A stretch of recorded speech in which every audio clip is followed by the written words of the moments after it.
That's it now. You set me off before we've even started. Oh, well. Professional. I'm wearing dark. Professional. Existential. Yes. We're coming like this. Very John Paul Sartre.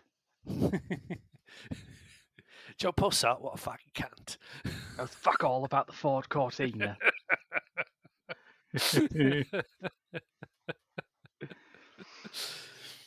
Right, let's go.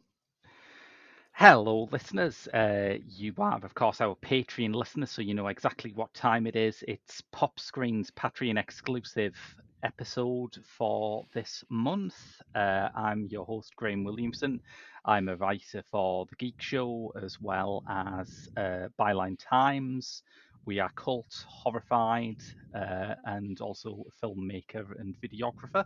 And I've been joined this week by Mark Cunliffe. I am also a writer at The Geek Show, and we are cult and horrified. I have written an article for Z Network and a chapter in Scarred for Life Volume 2, and I can often be found in various Arrow film releases. Indeed. So, before we start, quick vibes check, Mark. Have you seen the film Vibes? I have. Have I passed the vibes check? That's a past vibe check. Yeah, the podcast would be extremely short if you'd said no at that point. Well, you could just describe it to me. You know? Who am I kidding? We could easily spin another hour out of that. That is true, yeah. The amount of cul-de-sacs and surprising avenues we wander up, we could probably get that easily. But yeah, no, of course, not only have you seen this, you were the person who brought this to my attention because I was unaware that there was an 80s fantasy comedy starring Jeff Goldblum and Cyndi Lauper. Yeah, yeah, true. I mean, to be honest, I was as well until I heard about it and still thought I was unaware of this film. And then sat down to watch it, and within the first 5 minutes, oh no, I do remember this film. We definitely rented it out as a family in the 80s when I was a nipper. Right. It's all the stuff, the sort of quasi Ghostbusters scenes at the beginning with the Xenocards. That's the one. I couldn't think of what they were called then. All that stuff at the beginning just immediately came home to me, and I thought, yeah, I've seen this before. Yeah. That's the evocative bit of it, I think, which is strange because the rest of it involves like a big adventurous kind of Hope Crosby road to blank sort of trip to Peru. That's true, yeah. That's a good link. Picturesque, evocative bit of it, but in fact it is definitely all of the psychic flim-flam at the start. Yeah, I think, who was it? Who said it? Christine McKenna of the LA Times described it as romancing the Ghostbusters in the Temple of Doom. And you can't get more box ticking than that, really, can you? That sums up most of what this film, what sort of ballpark this film is in, really, doesn't it? Yeah, absolutely. And I assume it's not a script that was coincidentally like those films and just got dusted off when they were hits, because it's written by Llewellyn Gans and Babaloo Mandel, the preposterously named screenwriting duo who wrote seemingly every comedy of the 80s that wasn't a John Hughes one. Yeah. Did Babaloo Mandel end up singing Spaceman? Oh no, that was Babylon Zoo.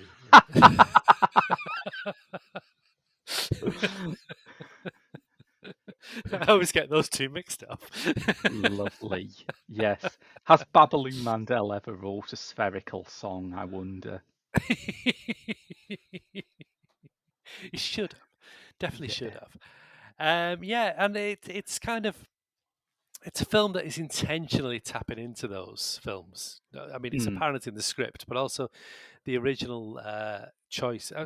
Well, I believe it was always going to be a Cyndi Lauper project. It was yeah. her it was her opportunity to cross over into film. So she was attached right from the off. But the co-star they originally wanted was Dan Aykroyd, which Yes.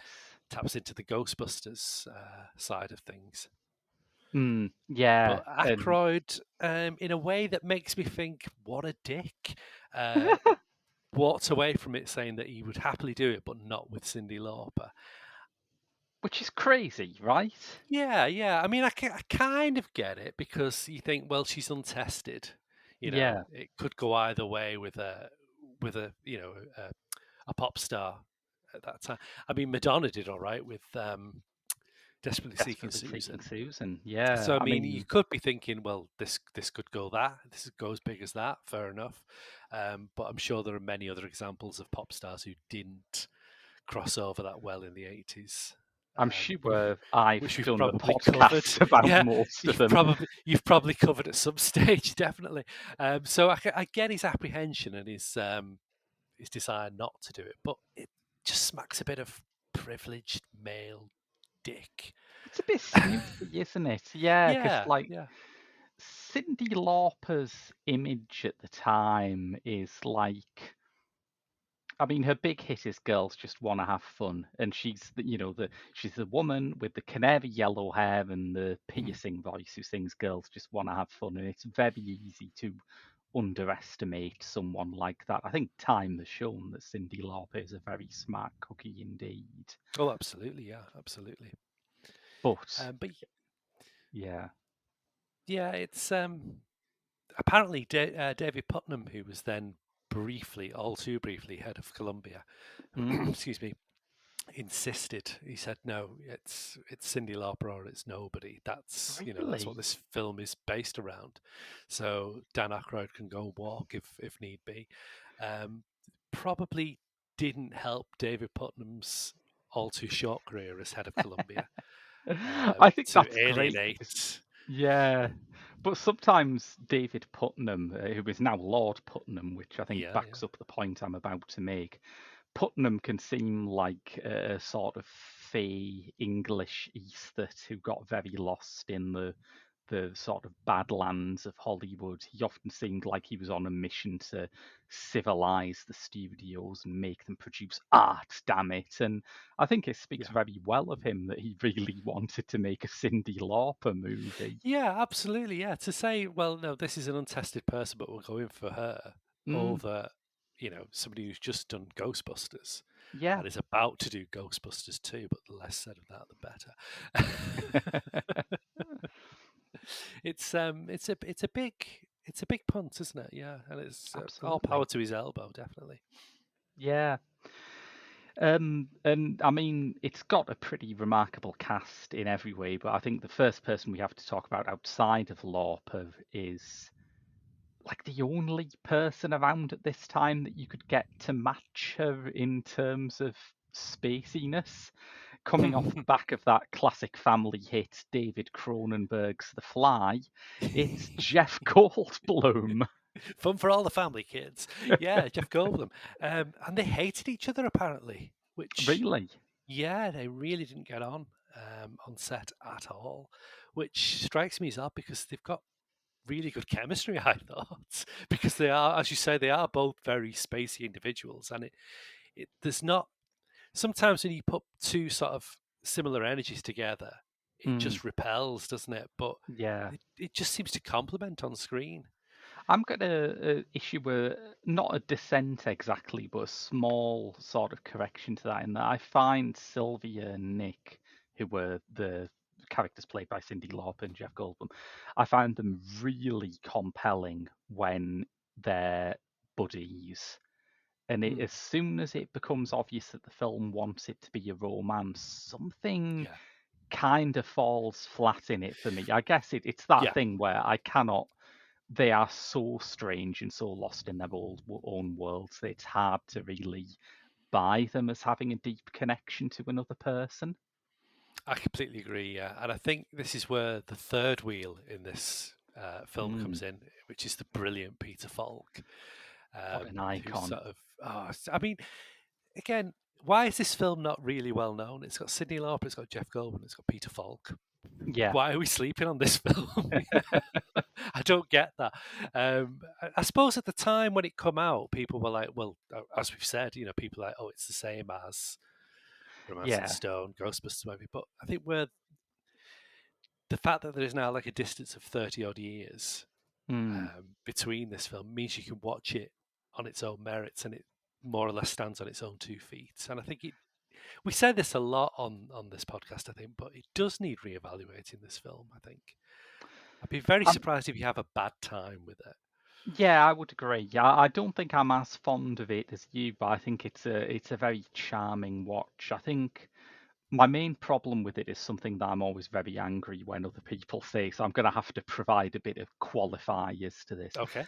Normally, I hate it when I remember it was always something people were saying when Wes Anderson started doing stop motion movies. And I mean, Fantastic Mr. Fox, I think, is wonderful. I think it's one of his best films, and I remember everyone going, "It's not, it's not going to play well for kids." That I'm like, don't fucking care, do I? I'm a childless adult. What's it to me? Um, Yeah. so, normally, I do find it really weird when you say, "Oh, I like this film," and someone goes, "Well, someone you've never met might not like it."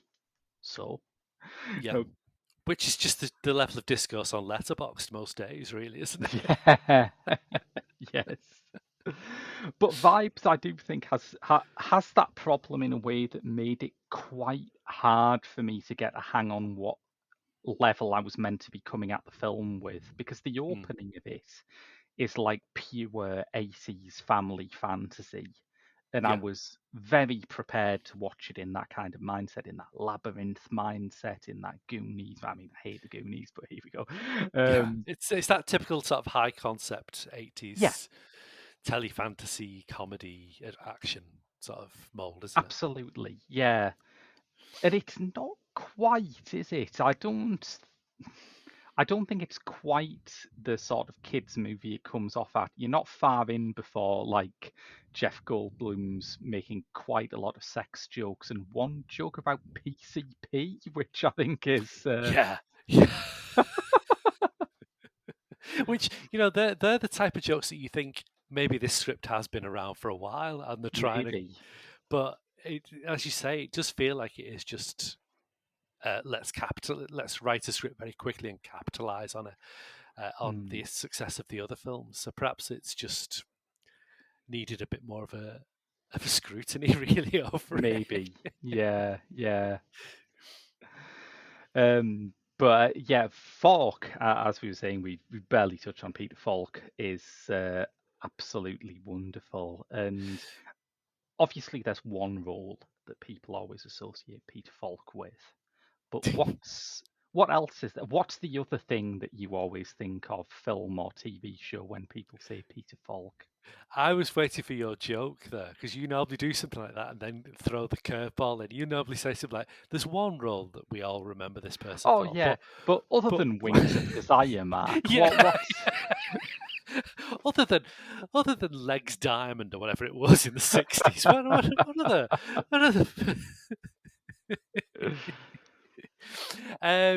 the two that you remember, I mean, obviously Columbo goes without saying, but um, the other one, the other biggie is the granddad in The Princess Bride, really. Oh, of course, yes. Now that's a great 80s fantasy comedy.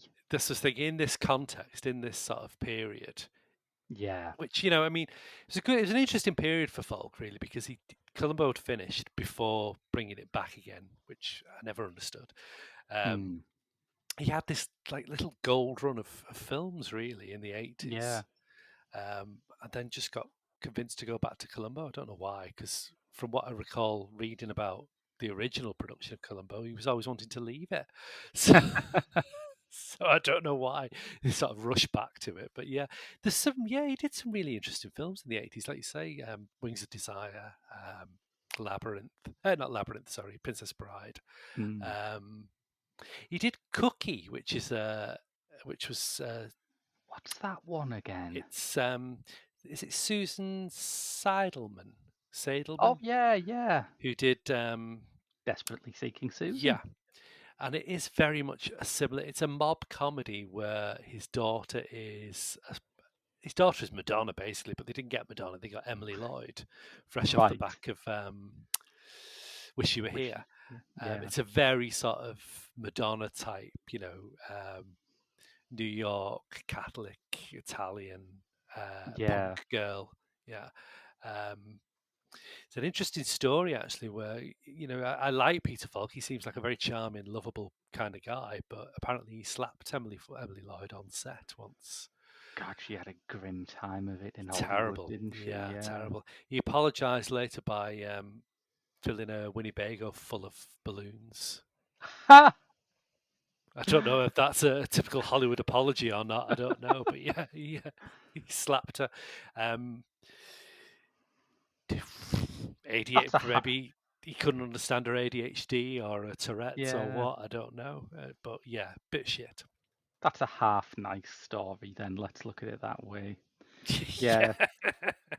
Fault to me, other than Columbo, I often think of The In-Laws, which I just think is yeah, yeah, an yeah, yeah, absolutely delightful movie, and it's so perfect for his particular screen persona, which is also something that Columbo tapped into, in that you've got this guy who might be a brilliant genius, or he might be just some tramp who's bullshitting you. And you want someone where the audience will be in suspense, wondering which it is for the maximum length of time. You get Peter Falk.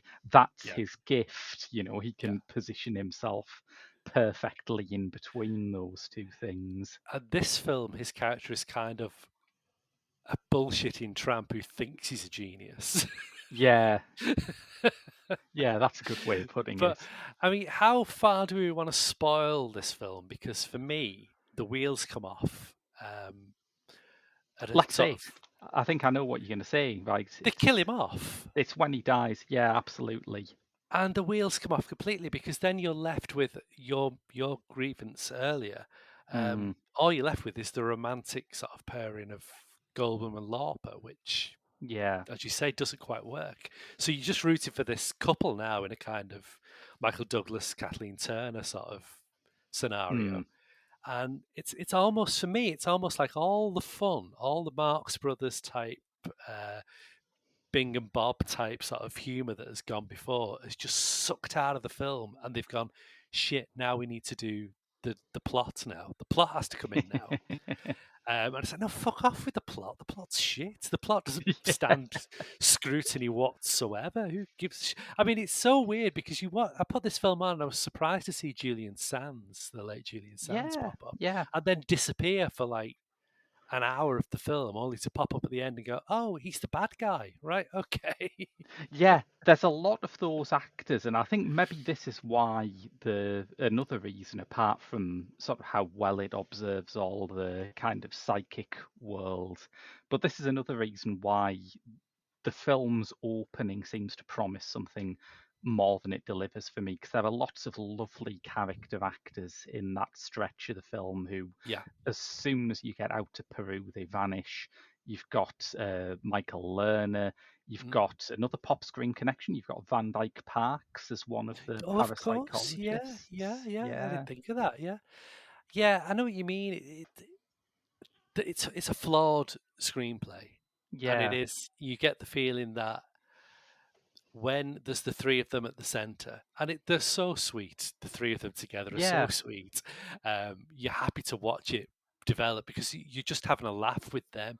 It's like, I think I put in my letterbox review. There's the line in Indiana Jones and the Last Crusade where uh, Sean Connery says, "I should have mailed it to the Marx Brothers," and rather than give it to Indiana Jones. And it's like, this is as if he has mailed it to the Marx Brothers, because yeah.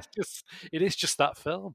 But once the like you say, once the comedy goes and the plot Mm. comes in, that's when you start seeing the problems with the script and how disjointed and not very well thought out the Yeah, whole narrative is really. It and needed that's another what draft or two. I think that also that's what happens with a lot of 80s studio comedies, that after a certain time, that the final act of any 80s studio comedy, unless again it's John Hughes and he can write his own rules because he's got Mm, that track record, but the final act of most 80s studio comedy becomes a special effects movie. It happens yeah, in films people love, like Ghostbusters and The Witches of Eastwick. It happens in films that were disasters, like Howard the Duck. The the only rule golden is that it the always golden happens. child is another one, The isn't it? Golden Child, Yeah, yeah, what a absolutely whacking great example of it that is. terrible Yes, car crash of a movie, really, isn't it? horrible. Yeah, Eddie but Murphy wants to be an action hero, and that is it. That's what signed those checks that day, I guess. Really, didn't it? yeah, yeah, it's got big Hudson Hawk vibes for me. That where Yeah, yeah. you can see that this was a lot of fun to come up with, but as a viewer, I don't care about your quote unquote mythology. Yeah. And I mean, I just said then, that's what signed the checks. You could argue that, Cyndi Lauper wants to be a movie star is what signed this particular check, but Yeah, I'm more predisposed to this just because of the chemistry on display. I don't feel like yeah, I'm glad it I'm glad it's a film that exists because I had a fun time with it. It's yeah. is it is it a great film? No. But you have a laugh with it. Um, it's just a shame that it doesn't really pan out the way it's sort of promised for a significant portion of the first half of the movie. Really, That was it. Gene Siskel. I think it was Gene Siskel who had a rule that any film with an all-star cast, the test that you have to apply to it is, would this be better or worse than a documentary about the actors eating lunch together? And I think I hadn't heard that before. That's it's brilliant. good though, isn't it? Yeah, Yeah, that is brilliant. Oh yeah, no, the documentary of Cyndi Lauper, Jeff Goldblum, and Peter Falk having dinner yeah. together, it'd be much better. But also, you can add a corollary to this in that would it be better if this was a film about people having lunch together? And I think that there's that spark of life, isn't there, where Falk's in it and they're on the adventure and there's a tension between are these psychics scamming this rich eccentric, or is this rich eccentric scamming the psychics, Yeah. and which gets removed when his character dies. But also, like I say, I could just have gone for a movie about Lauper and Goldblum just, doing My Dinner with Andre. I could go for a movie about them shooting the shit in a New York dive bar Yeah. rather than have to force it into a adventure movie format. Yeah. Yeah. It's yeah. I mean, she needed to. It was something she really wanted to do to sort Yeah, of branch out into acting. Um, is it the right vehicle? Well, I think she does herself a huge credit in it. I don't think she lets the side down in any way, shape, or form. mm, She's playing a persona that is her, yeah, really. I don't think that's the real Cyndi Lauper. mm. Not deep down, but it's the sort of stage persona, the music star persona that she does. There's a great quote where somebody asked her, is it her own wardrobe she's wearing for the film? And she snaps, I'd never wear clothes like this. This stuff is way too subdued for me.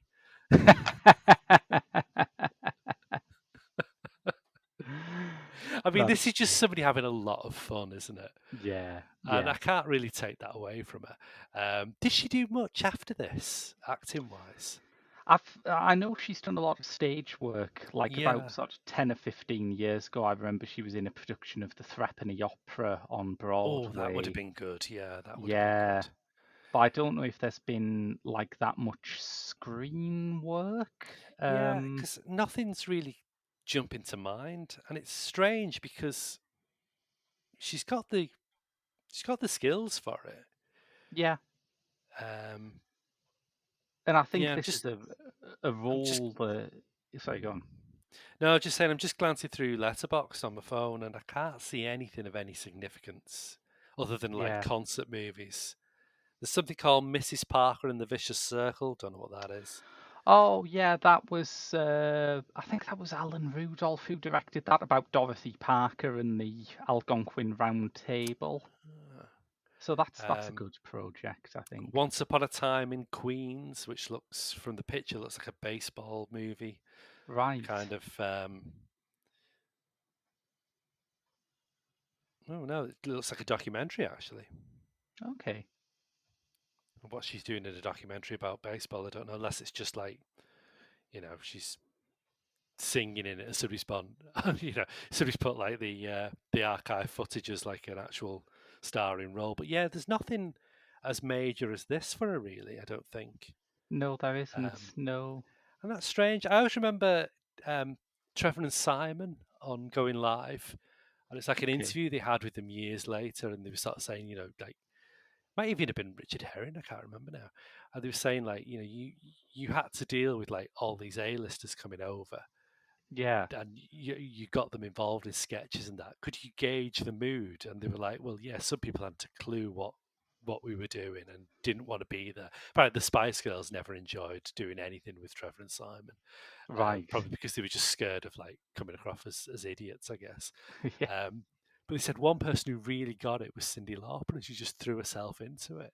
Oh, I can They were believe that. they were Yeah. doing I think it was Ken and Eddie Kennedy, the dry cleaners, and some sort of laundromat thing, and it was a portal to another dimension, and she was sort of like just climbing into the washing machine. See, that's the fantasy comedy I would That's like to see yeah, Cyndi Lauper in, a Ken and just Eddie Kennedy movie. just give Trevor and Simon a big budget movie, I guess. Mhm. It was never going to happen, really, was it? Possibly not. No, no. But I mean, she does have a screen legacy in as much as the aforementioned The Goonies. She does the The theme song Goonies for. are good enough. I would disagree with the sentiment, but the song really works. Do you know what? I can't say anything because I've not seen the Goonies since I was a teenager. It's one of those things where I came to it like years after you're supposed to watch The To have Goonies, and watched I it, just thought, yeah. what is the fuss about this? I don't know. Yeah, I may have baffling. to revisit it because I could barely remember it. So it'd be interesting to. I do have it on DVD. I bought it in a charity shop once, and it's one of them things like, oh, I'll get that. It's like 50p or something. I said, I'll watch that. Yeah, And you have these ideas for like, I'll watch what do they call them on Letterboxd? You have like little marathons of stuff, don't you? yes, yeah. Projects and that. I can never stick to those things. I'm crap at stuff like that on Letterboxd because I generally do about 80% of them and then just fall at the last hurdle. I just, Yeah, I mean, it's like now we're getting into like Halloween month, aren't we? And yeah. I've watched quite a few horrors this year, but you guarantee it'll be an oasis this month when everybody else is just constantly logging horror movies. I'll be watching social realism again or something like that. So Which yeah, I did one pick it could up. argue is where the true horror in society Yes, lives, who couldn't is the real? Is it the businessman in his suit and yeah. tie? But yeah, I think it was one of them where I thought I'll buy that and I'll do like an 80s sort of project, and Yeah. I get halfway through it, and then you're just like, yeah, it doesn't mean it. I don't have to, I've not got the chops like Steve G has or anything like that to do these things properly. Oh yeah. There's some people where you think, have you ever watched an unplanned movie? Yeah, I haven't got that Yeah. dedication in me really. Things just appear to. It's like when I read a book, things just appear to me, or they don't. Yeah. It's not like I can suddenly go, right, I want to do this. No, it's just whatever takes my fancy that day. I mean, one good thing about Cyndi Lauper doing the theme for the Goonies is that it did inspire uh, her to do the Taffy Butt song on Bob's Burgers many decades later. Oh, was it really? Oh, Yeah, brilliant. That is good. Now that is a good link. that's a banger. I love that. I mean, all Bob's Burgers songs are great songs, Oh, but that's a particularly good one. absolutely. Last time I visited my girlfriend down south, she picked me up and we were driving. We went through Stonehenge and what have you. We were just listening to the Bob's Burgers soundtrack. Lovely. I love that that's going to be an association for you now. It's like, Stonehenge. Hearing banjo as you're driving along past yes, Stonehenge. every time you see Stonehenge, the mists of Avalon shall part, and you'll be sat there going, "Sailors in your mouth, sailors in your mouth." That's what Thanksgiving's all about.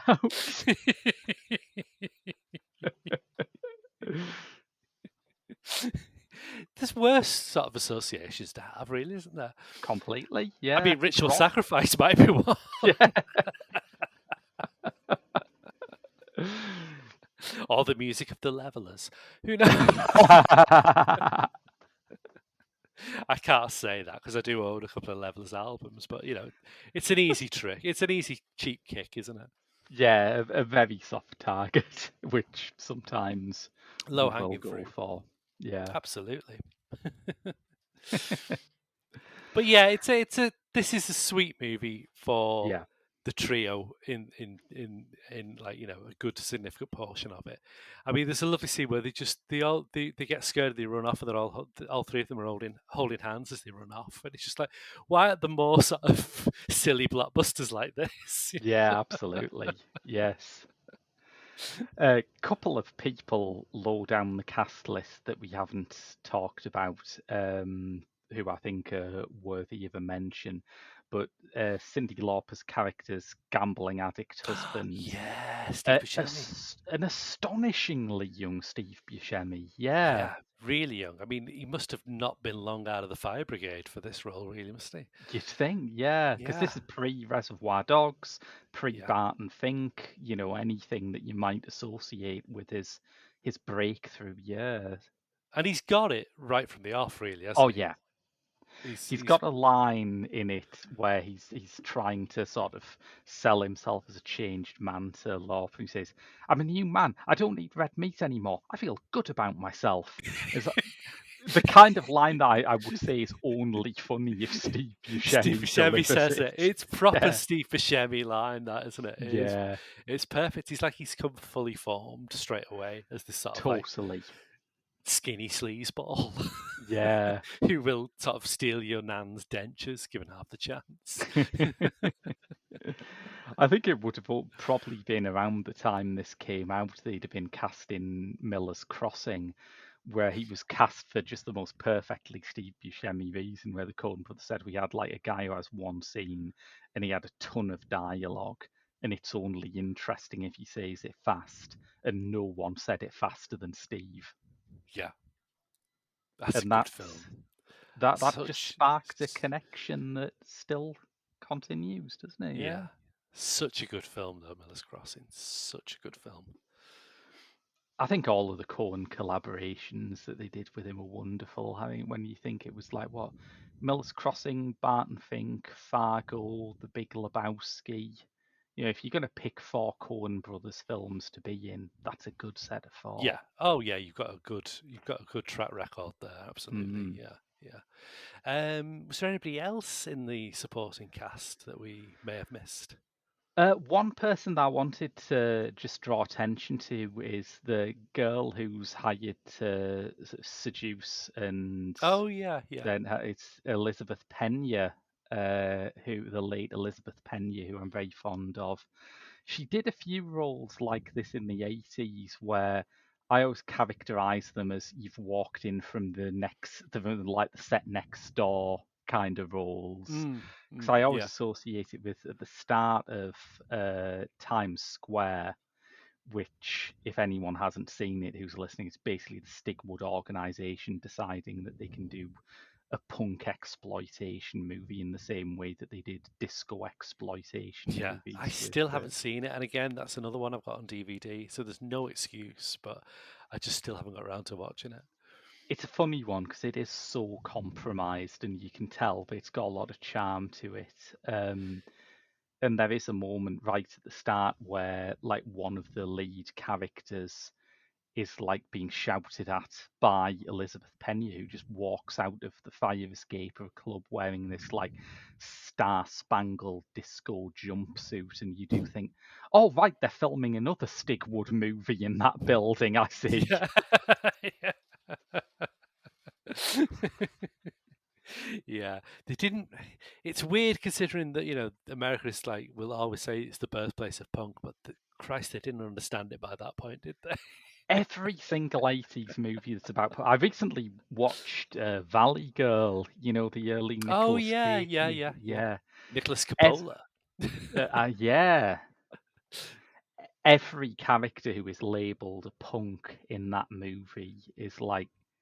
I realised that British punk quickly became a caricature of itself, and there's more to being a punk than just having a mohawk and a safety pin through your nose, but none of those fuckers were punks. Even No, in the most generous interpretation of punk, it's the least punk movie I've ever seen. look at this guy with a crop top and frosted tips. You punk. This guy has a synthesizer and he's part of a performance art troupe. Punk as fuck. There's another one, isn't there? Is it Ladies and Gentlemen, the Fabulous Stains? I've never With seen that. That's one I've Ray never seen. Winston and half of the Sex Pistols as the British punk band, and Yes. that's a weird movie. Of it sort of half gets it, and it half doesn't get it at all. Yeah. Isn't It's it an like odd one that. Repo Man is unchallenged as the only 80s American movie that is made by someone who has listened to a punk record. Yeah, and of course directed by a Britishman, so it says it Well, all, yeah, really, doesn't it? there Yeah. you go. Yeah, yeah. If you want to make your punk movies authentic, find a Scouser. Yep, that's Yep. that's the only way forward. Yeah, I mean, did you also because I get the feeling we're probably wrapping this one up. Did you get the same sort of weird feeling when Julian Sands popped up and a lot of his scenes are involved him standing on a mountainside? Fuck yeah, I didn't think of that. Yeah, because that was such Felt an odd thing that it happened. There felt was very such uncomfortable. yeah. That I remember when that was going on, there was such a weird limbo state that Yeah. everyone was in, where the circumstances of his disappearance made it very likely that he was dead, but Mm. no one could say he was dead for like months on end. No, I mean his And Wikipedia for months was like a still living individual. yeah, Um, even though like within like a week, I think his brother said, "Yeah, he's dead." There was no yeah, sort of the family had accepted, but of course, I suppose you've got to move on, really, haven't you? But yeah, I always had an interesting relationship with Julian Sands. I think he was charming as hell. yeah, I think he was and again, in a film like this where you've got three charming leads, it's a shame that they couldn't really flesh out the charming villain. Um, yes, yeah. but because I thought he was charming as hell. Um, was he always a great actor? No, I'm not. I'm Not not exactly, convinced. I but think my favorite. I mean, do you remember the sketch from Not Only But Also? This might be a very niche reference with Pete I and think Dud, it's where within my niche. Go I on. was going to Yeah, say it might pass everybody else who's listening to this, but you would probably get it straight away. It's the one where they're doing a sort of a, a faux documentary making of a movie, and it's clearly supposed to be Beckett with Richard Burton and Peter O'Toole. yes. I always felt that Julian Sands had based his entire screen persona on Peter Cook playing Peter O'Toole in that sketch. Yes. He's a second away from saying semolina pudding in every film he's ever done with that But same delivery. that is the thing with Sands, though, isn't it? I think that the thing that broke him through is also the thing that became a bit of a burden for him. In that, as soon as he appeared, people were saying, "Oh, he's a throwback to those vintage British actors. He's like O'Toole. He's like Olivier." And of course, maybe if he'd got the right material, he could have developed that. He did play Olivier uh, Yeah, in in a Praise of BBC. Hardcore, the Yes, the Kenneth BBC4, Tynan. Yeah, yeah, biopic yeah, with Rob Brydon. But there was only a small window in the 80s when people were nostalgic for that kind of acting, and after that the world sort of moved on. But I do like some of his later performances, like when he was missing. I rewatched Naked Lunch by David Cronenberg, Yeah, yeah, and I don't think it's just the sentimentality of knowing that he might have died when I watched it, but I did think that's a really good performance. That's exactly what the movie needs at that yeah, point. yeah. He he was such an interesting one because, as you say, in another era, it's the rank charm school, really, isn't it? He would have been like the Absolutely. Dirk Bogard of the time, really. Yeah, Um, yeah. but he was doing some interesting stuff. That's the tragedy. By the end, of his career, he was doing some really interesting roles. Even in absolute shite, I watched him in Walk Like a Panther. That dreadful. Oh, It was yeah. like Benidorm on screen, on the big screen. It was just a dreadful comedy. I'll tell you how weird that film was. I actually paid to watch that in the cinema. Mm. Fuck knows why. Um, and there was no laughs because it's just not how anybody approached that from directing, writing the script. I don't know. It's just the weirdest film ever. There's no laughs in it at all. I remember watching a scene of it. Nobody's laughing in the cinema. I watched a scene of it where I think it was Christopher Fairbanks' character comes through with a tray and a cup of tea, Yeah. and a bloke two rows down from me went, tea.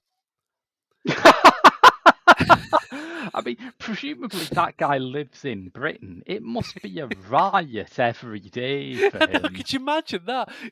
I mean, whether that says more about St Helens than about the film itself, I don't know. But yeah, he's in that playing a sort of.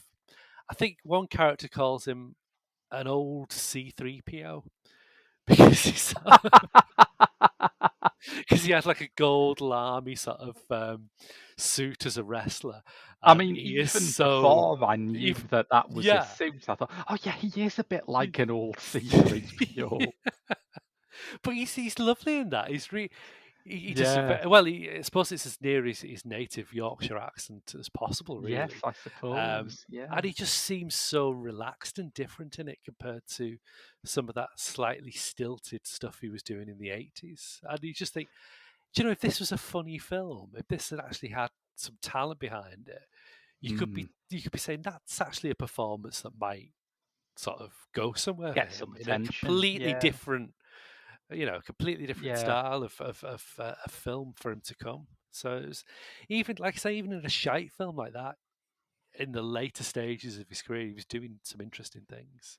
I think some of the shite he was in was often quite fun. Like he's, Hmm. I know you're not a horror fan, Mark, even though you seem to be on our Halloween episodes every year now Yeah, somehow. yeah. um, but I grew up like when I was getting into films, I was a huge horror movie fan, particularly a big Dario Argento fan. Yeah, And Julian Sands was always infamous among Argento fans for being in what at the time, Mark, at the time at the was time. Dario Argento's worst movie, The Phantom of the Opera. I'm not sure it would crack the top 10 by now, No, but no, I was just thinking that dreadful one he did with Adrian Brody. God, oh Jesus God, yeah. Christ. Let me open You a window. It try stinks in here. you're trying to have a character who was in disguise for some of the film, so you cast the actor with the biggest nose in Hollywood. Yes, that seems like a And workable plan. his disguise seems to be Adrian Brody. Oh God, yeah, absolute balls. Yeah, He did a lot of horror movies, didn't he, Sans? When you think about it, because he he did. did. Yeah, Um, there's one I really like. Is it Tale of a Vampire or something like that with Susanna Hamilton and Ken I Cranham? I don't That's a know that one. that's a really interesting, like a very sort of romantic vampire one. Ken Cranham's this kind of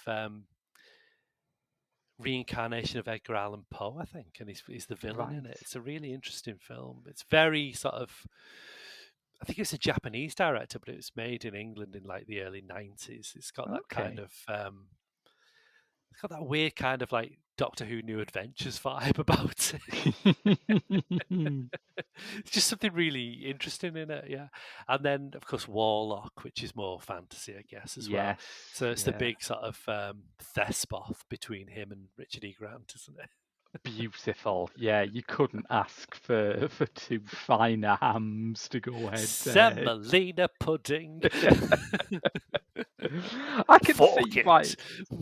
that was obviously kind of a niche that he would fall into, once the Merchant Ivory years drew to a close, because there'll always be a place in horror movies for a classy Brit, won't there?